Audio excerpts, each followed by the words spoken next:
Yo, what's going on YouTube? It is your boy Ears. Hope you guys are having a great rest of your day, start to your day, whatever time it may be. Now, today's video is going to be a little bit different. Usually, I go ahead and go over my own gameplay and kind of critique it and try to help you guys get better at Call of Duty. Instead of doing that, I'm actually going to go ahead and watch the final match of the CWL Champs 2018 that pretty much Evil Geniuses won and locked up the $1 million tournament. I'm going to be going ahead and kind of zeroing in on some key points of this match that I actually learned a lot from, and I think that some of you guys that watch my channel for the tips and tricks can definitely benefit from this video. Let me know if you guys watched this live. Unfortunately, I did not watch this live. I think I was actually live streaming while this was live, but a subscriber of mine actually recommended that I go ahead and actually kind of react to this and kind of pick out some important parts that I learned from, make a video on it, and kind of, try to bring it to the channel to help some of you guys out that, maybe want to see a different approach. I've never played competitive Call of Duty on World War II. I've never played League play on this game, so all this is kind of alien to me, and I did learn a lot, and I definitely feel that if I learned something from this video, a lot of you guys who watch the channel that watch it for public matches only can definitely learn something as well, and maybe even go ahead and try out League play, or maybe even try to go pro yourselves. Congrats to Evil Genius for winning the championship. They played well. They made a lot of good plays in this last match. They pretty much locked it up. And Team Kaliber made some mistakes that I kind of want to point out. So let's get right into it. So what I first want to go over to is I want to go to 3320 on this video, because this is something that I didn't even know was in the game. And it's really, really, alarming to me that this actually happened. So if we go over to 3320 right now, you guys can see that Inks is running a Springfield. I'm gonna play it for a little bit. Remember, this was just you guys can see the here. game mode where I'm really gonna show it right now when things he actually gets killed. In that first set. You guys can see right here, he's running a Springfield. Now, the thing about this is he's not running a variant. Now, personally, I don't understand why they're not allowed to run variants in competitive. Let me know down in the comment section below if you guys can tell me why. I think it's probably because of the iron sights of the weapons. Some people consider that stat changing. Personally, obviously, I don't consider that stat changing because all the weapons do the same damage no matter what variant you have, heroic, epic, or whatnot. It's kind of, fishy that they're not allowed to use, variants, but they did allow them to run DLC weapons in this tournament, like the Itra Burst. It kind of makes me think that some of these variants low-key might actually have stat changings to them. Let me know if you kind of agree with me on that, but it's just kind of strange that, not one person in this entire tournament was running a variant. Now, I know in Advanced Warfare, they kind of, blocked out variants, but those variants actually had stat changings to them. So I don't really understand why they are not allowed to run the variants. I'm pretty sure, since it is a COD World League, if they were to play, Sledgehammer could have just hooked it up and gave everybody all the variants unlocked in their accounts. I don't really understand why they're not allowed to run them, especially for the snipers. Because I mean, the scope on the snipers are literally all the same. I think the only one that has a different scope is the Car 98K. So it's kind of different that it's weird and different that they're not really running variants. Let me know if you guys agree with that. Like I said, I don't know if they're going to have this for Black Ops 4, if there's going to be variants in Black Ops 4, if they're going to allow them to run variants for competitive, but that's definitely something that, kind of alarmed me in this. So let's get right into it for another point. Now, I'm going to actually fast forward to 3603. Now, this actually, caught me by surprise and something that I actually learned as well watching this gameplay. I'll go right here to 3603. We'll go to 3601. Like never before. Now right here we see Assault, and I want you guys to look at the kill streaks he's running. He's running low streaks. So you guys can see here, he's running low streaks. He's running the glide bomb, he's running the artillery strike, and as well as he's running the fighter pilot. Now, I understand why they run low streaks. I know why they banned the UAV, because obviously if a team gets the UAV, they can make plays like no other. But there also was somebody running Mountain in this tournament as well, which I kind of found very strange. I don't see the point to why you would run Mountain. I think the only two divisions that actually make sense and competitive would be Armored and Airborne. Obviously Airborne, if you're trying to get a flag pull, it has the additional speed, and then Armored because you get less flinch when shot.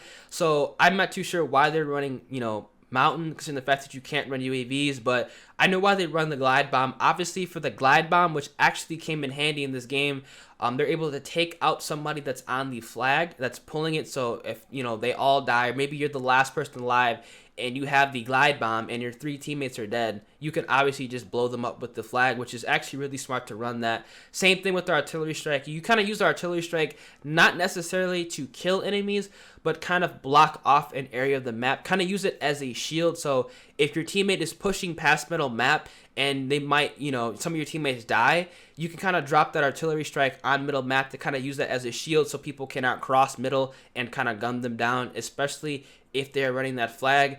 And as well as the fighter pilot, you can kind of take out multiple people, especially, if, somebody with the flag is kind of running into a building, you can kind of catch them, as well as some other people that might be trailing them. So I do understand why they run low streaks, and I kind of wanted to point that out. So if some of you guys were unaware why they run, glide bomb, the artillery, and the fighter pilot, that is exactly why. So very smart decisions for these streaks, and I really don't blame them for doing so.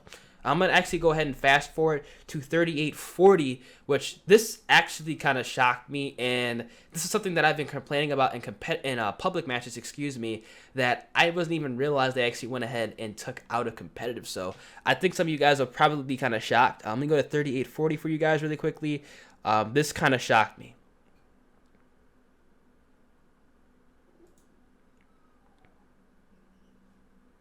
And look at this. So you guys can see here, Pharaoh has airborne. You guys can see right aside. now, he's running around with airborne, and he doesn't have gunslinger built in.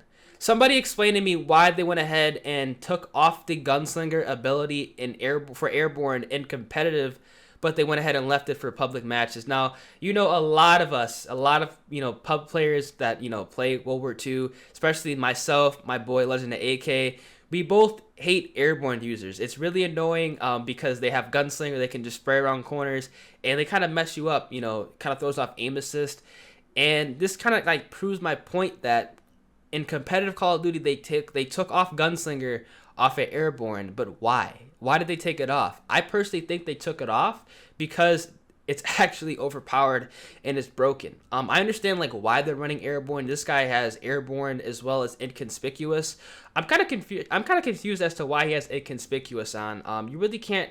I mean, you can hear footsteps, but in CTF, just because of, I would have probably ran Hunker or something instead. But it is what it is. But that's kind of something I want to point out, that airborne is actually the reverted version of before the division update for competitive. I definitely feel that they probably were complaining about, gunslinger, people just flying around corners spraying, and I can definitely see how that's very annoying and how players, didn't like it, because people in pubs sure as hell don't like it, and it's very annoying to play against. So I just kind of found it funny that they went ahead and took it out for competitive, but they left it for pubs. Sledgehammer, if you're going to go ahead and change things for competitive, change it for the entire game. It definitely would have a different meta, and honestly, I think more people would actually get into competitive if they kind of had a streamlined variant or version of the game for competitive and public matches. That way people could kind of, feel engaged, interact with it better, and, get immersed in it more. Let me go ahead and I'm going to talk about something else that I picked up on. This is going to be 39. I'm going to go to 39:15. This is actually a play that I watched, and this was actually a bad play, which I think kind of messed up TK right here. I'm going to go ahead and go to 39:15. This was actually a big mistake right here. So we're going to watch Enable on Team Kaliber. Now, this was a huge mistake. Keep you right spawning here. so far away. Right here. Salt able to find that first kill. Does he call one in? Do they try to get a 2-0 lead? That was a big mistake. He should have re-challenged him. When he died, pretty much they lost full map control. They had their whole entire, technically their right side opened up. That was a terrible play in my opinion. Now, I don't really play competitive a lot, but I can actually pick up on when people make kind of bad plays. He wasted his nade, he flew out, and the guy was actually one shot, or he was at least weak enough to be shot, 1 or 2 times and died. I would have just recontested, but when he just flew out there and died, he just opened up that entire, route for Evil Geniuses, and, they just got force spawned, the left side. And that kind of just messed it up completely. They probably could have got a pull if they went ahead and locked that up. But, you know, it is what it is. Just a terrible play that I kind of wanted to point out there. I know some of you guys probably watching that watched it live could probably agree with me that that was a pretty bad play. And I wouldn't have made that same mistake personally. I would have just flew out contested because honestly, like, even if you flew out and contested and won the gunfight and still died, it still would have been better because then there's two people on the right side because you saw his teammate was literally right behind him. So it just didn't work out. Now I'm going to go over to 4210. And this literally was probably one of the smartest plays that I've ever seen for this entire tournament. I'm going to go here with the 4210. This pretty much like locked it up. This was a really, really good play. Or excuse me, 4210. They can still hold. If that happens, 4210. So 4210 right here. Right here was a smart play. He ducked back down, killed him, and his teammate cleaned it up. Great play. They took out all their map control. That was TK's last chance in winning the tournament. I'm really happy that he went mad and ducked down because he had an STG, so he definitely would have got mapped there. He ducked back down and he took them back out, and they got picked off at mid, and they just flew through mid map, and that was it. The game was over. So that kind of like demotivated the last minute. The odds of you trying to get a pull, and they actually went ahead and pulled another cap, and they won the game from that. So that was a great play by Evil Geniuses. These are kind of the plays that, you know, I took in and I kind of learned a lot that you kind of want to like push up with your team. I say that a lot of times in my videos for public matches, but pushing up with your team is what you guys want to be doing. Also, you guys want to be not challenging stupid gunfights. That was a prime example of not challenging stupid gunfights. A fantastic play. I believe that was Silly that made that play. Let me go right back and check that again. I believe that was Silly. No, that was Silly. Fantastic play by Silly that made that play. So GG's to Evil Geniuses. They definitely had like the better, you know, team, the better map awareness, and that, you know, won them the $1 million CWL championship. Let me know if you guys do enjoy these style of videos. Let me know if you guys want me to go ahead and kind of go over and critique some other, you know, pro players' gameplays. Not really critique, but kind of like watch and kind of learn, because I feel that a lot of you guys can kind of learn a lot from this video, and I learned a lot. So hopefully you guys did too. It's been your boy Ears. Like I said, congrats to EG, and I'm gonna catch you guys in the next one. Deuces.